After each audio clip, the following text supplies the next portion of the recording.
Compton, who's your candidate? Good morning, Compton. My name is Craig Cornwell, and I'm running for re-election for the position of City Attorney.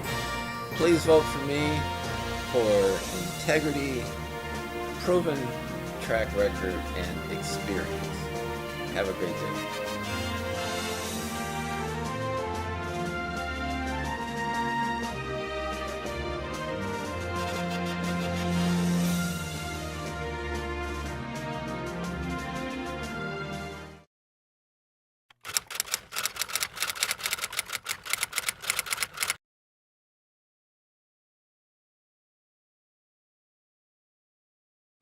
So let's start off with who is Craig Cornwell? Well, I've been working in the city attorney's office since 2000. From 2000 to 2006, I got a couple of promotions. I was second chief deputy in the department, and in 2008 became the city attorney. So I've been city attorney going on my 9th year. Okay. So I started off in law school. My mom took me on a tour of City Hall, and I met my predecessor, who was chief deputy at the time, LeGrand Clegg. The city attorney was Wesley Fenderson. The mayor was Walter Tucker III, and I was impressed by seeing black men in leadership, and I vividly remember the mayor having cable television in his office, and that just blew me away. And I dedicated my legal career to the city, and hopefully I can inspire others. Now, I understand that this was your first job out of law school. Is that not true? No. Out of law school, I started a private law firm. Okay. It was 4 partners, downtown LA, 46th floor, I believe, on Hope Street. I was going to go into entertainment. Was going to go into entertainment. Then I got a call on a low revenue month that there was an opening at City Hall, and I said, let me come by and balance this revenue thing out. Right. And when I got here, I was told, just get a couple of trials under your belt, put them on your resume, and get out. Okay. And I did just the opposite. I doubled down, bought a house. My wife and I are raising my 9-year-old daughter here, and I'm actually 4th generation Compton resident. When we talked to some of the residents, some of former city council members, and just people that's involved in the city, their general assessment of Craig is he's laid back. Introverted, quiet, thoughtful, cerebral. It probably comes from my legal training a little bit. My dad was very quiet. My dad's a pastor, and we used to always comment how he wouldn't speak until Sunday. He would just be home quiet, and then Sunday he had a lot to say. So when the time comes, I have a lot to say too. Okay. So do you think that's more of a strength, or because some people consider it a weakness? Would you consider it a weakness or more of a strength? Or No, I don't consider it a weakness. I was very excited when President Obama in 2008, his first term, and I saw someone that spoke as slowly as I did. I was like, no, it's not a weakness. No, you can make it. Yeah. For the record, what type of lawyer are you? Well, it's a specialty to be a what's called a municipal attorney. Okay. There's special training. There's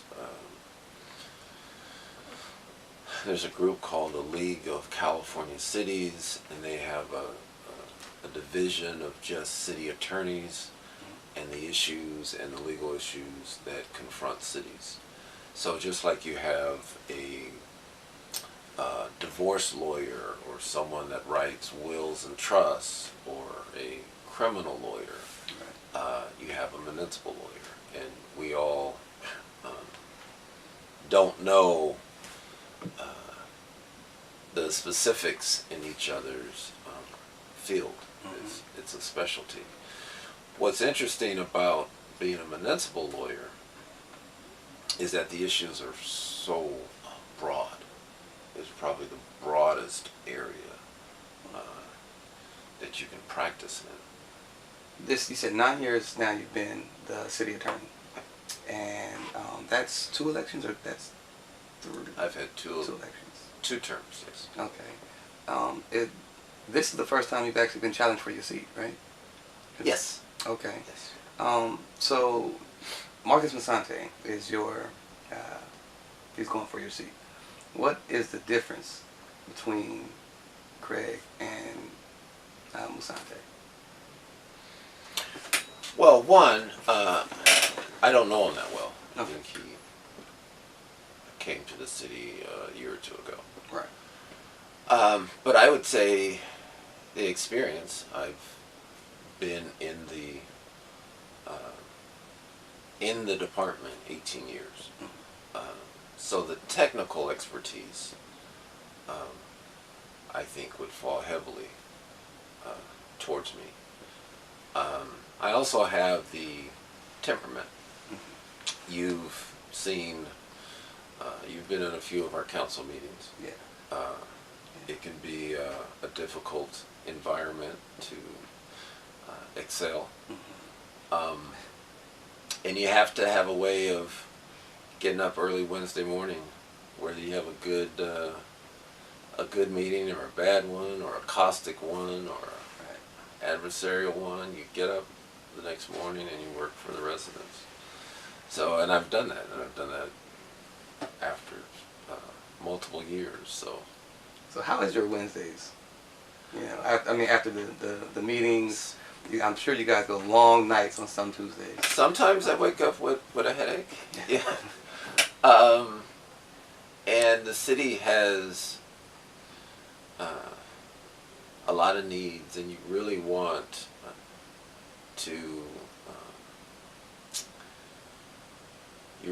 progress to happen, and progress happens, but a lot of times it doesn't happen in the time frame that we want it to, or it doesn't happen in a straight line, and that's frustrating. Especially living here, I experience what the residents experience. I was baptized with 2 broken rims on my car with potholes, so I'm in the club. And I want nice streets and trees trimmed. So, it gets frustrating at times. Now, as a city attorney, you are responsible for letting counseling the council on certain legal matters. So Yes. certain legal matters come up, and I provide legal advice, yes. okay. What's your take from a legal standpoint of the city of Grind using the Compton logo for business purposes? Well, I think the city logo is the city's, in the sense that we were first to the marketplace. That being said, our logo is, if you type in City of Compton, it comes up on Google, it's on flyers, it's everywhere. I think at some point I'm going to sit down with the owners, and we'll resolve that. The key about moving the city forward is prioritizing, Okay. right? And there's a lot of issues that I can get involved in, um, but I have to keep in mind our priorities: streets, trimming trees, having uh, money for budgets, employee salaries, balancing the budget. Those type of issues uh, are threats to the city. Right. Um, if I get The logo isn't it, high priority. it really isn't. Not when employee related litigation is costing the city six figures. Um, the changing of management frequently these last 4 years. Yeah. I mean, those are what impacts not only City Hall, but then reverberates out to the city. Right. And I appreciate entrepreneurs, particularly when they're from the city and trying to make something happen. So we'll sit down and chat about it. But It's not there's some the bigger, high priority. Yeah, there's some bigger things going on right now. Okay. How has the city directly benefited from you being its city attorney? Well, that's a good question. The biggest way that I think the city has benefited is my work ethic. My dad started off at McDonnell Douglas Aircraft washing airplane parts for $36 a week. Oh, that's what I say, 36 an hour. No. And went on to raise three boys. One's a surgeon, one's a partner at a accounting firm downtown San Francisco, and I'm bringing up the rear, just trying to keep up with the standard. But that type of work ethic I bring to the job. So we have a 4 days a week, 10-hour a day schedule, Monday through Thursday. I'm typically in here Fridays, Saturdays, trying to get work done, trying to get agenda items that help move the city forward. Where we got to get gasoline in our fire trucks, or they don't move, and somebody's got to write that item and get it on the agenda for council to approve it. And that's what I do, and I'm pretty proud of that. Why should the city trust you as its city attorney? Well, the city has entrusted me with being their city attorney for 2 terms now, and I take that very seriously. I think I've lived up to that trust. I think we operate within the guidelines of the city and state and federal laws.